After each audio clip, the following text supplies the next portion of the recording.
Yeah, good afternoon, everyone. Myself, Dr. Ratish, MD General Medicine, consultant physician, and diabetologist. I'm practicing at Visakan Medical Center. It's located at Tiruchendur, Namakal districts. We are handling all type of trauma cases, other comorbidities such as conditions, and any other emergencies.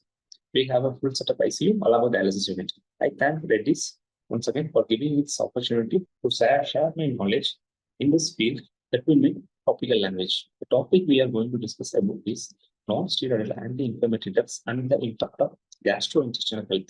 Since I am from Tamil Nadu, I am going to explain everything in Tamil for easy understanding and for the lifestyle adaptation for such kind of patients. Now I am going to tell about steroid அல்லாத allergy எதிர்ப்பு மற்றும் gastrointestinal. அதாவது gastrointestinal என்றால் என்ன? உடல் எங்கிருந்து ஆரம்பிக்கிறது என்றால் வயிற்றில் ஆரம்பித்து பெருங்குடல், சிறுகுடல், மலக்குடல் வரைக்கும் செல்கிறது. அவற்றின் ஆரோக்கியதல் அன்றின் அவற்றின் தாக்கம். ஸ்டீராய்டு அலர்ஜி எதிர்ப்பு மருந்துகள் என்ன செய்திகள் என்று அனைவராலும் அழைக்கப்படும். வலி மேலாண்மை மற்றும் வீக்கத்தை குறைப்பது முக்கிய அம்சமாகும். என்ன செய்தி? ஒருவருக்கு ஏதாவது வலி அல்லது வீக்கத்துடன் வந்தால் அந்த வீக்கம் எதனால் சில காரணங்களால் கூட இருக்கலாம், அல்லது ஏதாவது ஏற்படும் வீக்கத்தை அது முற்றிலுமாக குறைக்கும். அதில் சிறந்த சில எண்ணெய் பற்றி காண்போம். இபுப்ரோஃபன், நாப்ராக்சன் மற்றும் ஆஸ்பிரின். இந்த 3 மருந்துகள் எல்லா இடங்களிலும் கிடைக்கின்றன. வலியின் காரணமாக வரும் நோயாளிகளுக்கு 90% நோயாளிகள் இந்த மருந்துகள் பயன்படுத்தப்படுகின்றன. இந்த மருந்துகளின் பயன்பாடு இது போன்ற மருந்துகள் கீழ்வாதம், தலைவலி மற்றும் மாதவிடாய் பிடிப்புகள் போன்ற நிலைமைகளுக்கு பரவலாக பயன்படுத்தப்படுகின்றன. இருப்பினும் அவற்றின் செயல்திறன் உடல் இரைப்பை குடல் அதுதான் கேஸ்ட்ரோஇன்டெஸ்டைன் என்று அழைக்கப்படும் இரைப்பை குடல் பக்க விளைவுடன் சாத்தியமான செலவுகளை ஏற்படுத்துகிறது. இந்த மாத்திரைகள் உட்கொள்வதால் பக்க விளைவுகள் மற்றும் அவற்றால் ஏற்படக்கூடிய அசாதாரணமான சூழ்நிலை பற்றி நாம் இப்போது கண்டறிவோம். பொறி நெறிமுறையை புரிந்து கொள்வது. முதலில் பொறி நெறிமுறை என்றால் என்ன? அந்த மருந்துகள் எவ்வாறு செயல்படுகின்றன? இந்த மருந்துகளால் வரும் தாக்கம், அவற்றின் காரணம் என்ன? புரோஸ்டோகிளாண்டின் உற்பத்தியை முக்கிய வகிக்கும் என்சைம்ஸ் சைக்ளோஆக்சிஜனேஸ், அதை காட்ஸ் என்று அழைப்போம். இந்த என்சைம்களை தடுப்பதன் மூலம் என்ன செய்திகள் செயல்படுகின்றன? இந்த காட்ஸ் என்சைம்ஸை தடுப்பதன் மூலம்தான் என்ன செய்திகள் உடலில் தாக்கத்தை ஏற்படுத்துகின்றன. புரோஸ்டோகிளாண்டின்கள் காய்ச்சல், வீக்கம், வலி உணர்தல் மற்றும் வயிற்று புலனி பாதுகாப்பு உள்ளிட்ட பல்வேறு உடல் செயல்முறைகளில் ஈடுபட்டுள்ளன.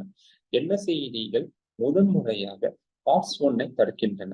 வயிற்று புலனியில் காணப்படும் மற்றும் புரோஸ்டோகிளாண்டினை உருவாக்குவதற்கு பொறுப்பான ஒரு நொதி வயிற்றின் பாதுகாப்பை பராமரிக்க உதவுகிறது. வயிற்று அமிலத்திற்கு எதிரான தடை.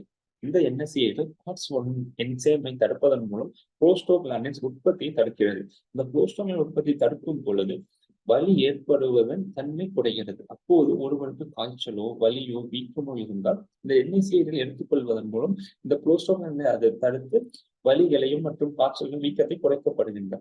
அதே அந்த புரோஸ்டோகிளாண்டின் மற்ற செயல்பாடுகள் என்னவென்றால் உடல் உள்ளுறுப்புகளை பாதுகாப்பது முக்கிய பங்கு வகிக்கிறது. அதன் மூலம் இந்த என்எஸ்ஏ புரோஸ்டோகிளாண்டின் செயல்பாடுகளை குறைப்பதன் மூலம் உடலின் உள்ளுறுப்புகள் பராமரிப்பை சில நேரங்களில் தவிர்க்க முடியாத அசாதாரண சூழ்நிலை ஏற்படுத்துகிறது. என்ன செய்தி பயன்பாட்டின் கேஸ்ட்ரோஇன்டெஸ்டினல் சிக்கல்கள். பாதுகாப்பு புரோஸ்டோகிளாண்டின் உற்பத்தியில் இந்த இடையூறு பல்வேறு ஜீவி சிக்கல்களுக்கு வழிவகுக்கும்.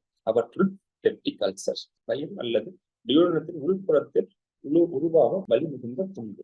கேஸ்ட்ரிக் அல்சர் என்றால் வயிற்றில் ஏற்படக்கூடிய அதுதான் பெப்டிக் அல்சர் என்று காணப்படும். பெப்டிக் அல்சர் 2 வகைப்படும். கேஸ்ட்ரிக் அல்சர் 2 வகைப்படும். Peptic ulcer and Bundes ulcer. வயிற்றின் இரைப்பையில் ஏற்படக்கூடிய புண்களை நாம் கேஸ்ட்ரிக் அல்சர் என்று அழைப்போம். பெருங்குடல் வாயில் ஏற்படும் புண்ணை நம்ம டியோடனல் அல்சர் என்று அழைப்போம். என்ன செய்திகள்? வயிற்று புண்களுக்கு ஒரு குறிப்பிடத்தக்க ஆபத்து காரணியாகும். குறிப்பாக அதிக அளவுகளில் அல்லது நீடித்த பயன்பாட்டுடன் இந்த மாதிரி பக்க விளைவுகள் காணப்படுகின்றன.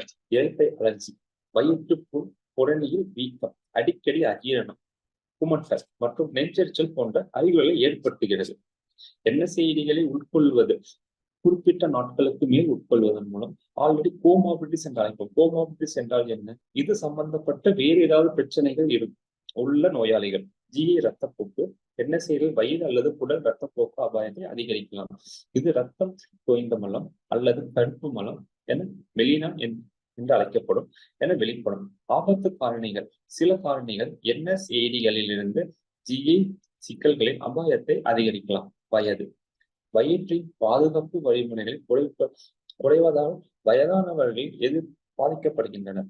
கோமார்பிடிஸ் வயிற்றுப்புண்கள், இடைவெளி, உடல் இறக்கம் அல்லது இரத்தப்போக்கு வரலாறு போன்ற அடிப்படை மருத்துவ நிலைமைகள் ஆபத்தை கணிசமாக உயர்த்துகின்றன. அதுதான் கோமார்பிடிஸ் என்றால் என்ன. இதற்கு முன் இதே மாதிரி தொந்தரவுகள் வந்திருக்கலாம். NSAID எடுப்பதன் மூலம் பெப்டிக் அல்சர் டிசீஸ் அல்லது ரியோனல் அல்சர் டிசீஸ் அல்லது இரத்தப்போக்கு, மெலினா போன்ற சில தொந்தரவுகள் இருந்த நோயாளிகளுக்கு திரும்பவும் NSAID கொடுப்பதன் மூலம் அதனுடைய தொந்தரவு ஏற்படக்கூடிய சதவீதம் அதிகரிக்கப்படுகின்றன. நார்மலாக சாதாரணமாக இருக்கும் நோயாளிகளுக்கு கொடுப்பதை விட கோமார்பிடிஸ் இருக்கக்கூடிய நோயாளிகள் கொடுப்பதன் மூலம் இந்த தொந்தரவுகள் அதிகமாக காணப்படுகின்றன. 2 மடங்கு அதிகமாக காணப்படுகின்றன. நீண்ட கால அல்லது அதிக அளவு NSAID பயன்பாடு. இணைந்த மருந்துகள். NSAID தனியாக உட்கொள்வதன் மூலம் சில நோயாளிகளுக்கு, உடல் அலர்ஜி உள்ள நோயாளிகளுக்கு கணிசமான அளவில் உடல் அலர்ஜி மோசமாக வாய்ப்புகள் உண்டு. அதுவே இணைந்த மருந்துகள், NSAID இணைந்த மருந்து, கார்டிகோஸ்டீராய்டுகள் அல்லது ஆன்டிகோகுலன்ட்கள் போன்ற சில மருந்துகளோடு NSAID இணைப்பது இரத்தப்போக்கு அபாயத்தை மேலும் அதிகரிக்கலாம். ஆன்டிகோகுலன்ஸ் என்றால் என்ன? தங்களுடைய கிளாட் ஆகாமல் பார்த்துக் கொள்வது ஆன்டிகோகுலன்ஸ். பக்கவாதத்துக்கோ இருதய அடைப்புக்கோ பயன்படுத்தக்கூடிய மருந்துகள். அது உயிர் காப்பாற்றக்கூடிய மருந்துகள். அந்த மருந்துகளை நம்ம தவிர்க்க முடியாது. அந்த மருந்துகளை உட்கொள்ளும் நோயாளிகளுக்கு மிகவும் கவனமாக அளவான குறைந்த அளவில் NSAID பயன்படுத்த வேண்டும். கார்டிகோஸ்டீராய்ட்ஸ் மருந்துகள் என்றால் என்ன? மரபு தசை மாற்றத்திற்கான மருந்துகள் மற்றும் ஏதாவது அலர்ஜி, நாள்பட தீராத நோய்களுக்கு கார்டிகோஸ்டீராய்ட்ஸ் பயன்படுத்தப்படும். அப்போது அவ்வாறு உட்கொள்ளும் நோயாளிகள், கார்டிகோஸ்டீராய்ட்ஸ் அல்லது ஆன்டிகோகுலன்ஸ் உட்கொள்ளும் நோயாளிகளுக்கு நாம் மிகுந்த கவனத்துடன் NSAID பயன்படுத்த வேண்டும். கவனத்துடன் பயன்படுத்தாமல் விட்டால் இரத்தப்போக்கு அதிகரிக்கலாம், அபாயத்தை மேலும் அதிகரிக்கலாம். NSAIDகளின் கேஸ்ட்ரோஇன்டெஸ்டினல் அபாயங்களை குறைத்தல். NSAIDகளின் தொடர்புடைய கேஸ்ட்ரோஇன்டெஸ்டினல் அபாயங்களை குறைக்க பல உத்திகள் உதவும். குறைந்த பயனுள்ள NSAID அளவை பயன்படுத்துதல், அதாவது தேவைக்கேற்ப வழிமருந்துகளை பயன்படுத்த வேண்டும். NSAID உணவுடன் எடுத்துக்கொள்வது. வழிமருந்துகளை உணவு உண்ட பின் எடுத்துக்கொள்ள வேண்டும். வலி அதிகமாக இருக்கிறது, அப்பொழுது நான் மருந்தை உட்கொள்வேன், பிறகு உணவை உட்கொள்வேன் என்று கூறினால் அவ்வாறு ஒருவருக்கு மருந்துகள் அளிக்கக்கூடாது. உணவு இல்லாமல் வெறு வயிற்றில் NSAID எடுத்தால் உடல் அலர்ஜி இன்னும் மோசமாகும். அந்த கேஸ்ட்ரிக் ஆசிட் என்று அழைக்கப்படும் அமிலம் இன்னும் சுரப்பது அதிகமாகும். அப்போது கேஸ்ட்ரிக் அல்சர் உருவாகுவது இன்னும் கணிசமாகும். மாற்று மருந்துகளை கருத்தில் கொள்வது. புரோட்டான் பம்ப் இன்ஹிபிட்டர் இணை நிர்வாகம் முடிவுரை. புரோட்டான் பம்ப் இன்ஹிபிட்டர்ஸ் எவ்வாறு இந்த NSAIDகளின் பயன்பாட்டில் முக்கிய பங்கு வகிக்கிறது? Non steroid anti inflammatory drugs could not be given alone. அந்த மருந்துக்கு தனியாக பரிந்துரைக்க கூடாது.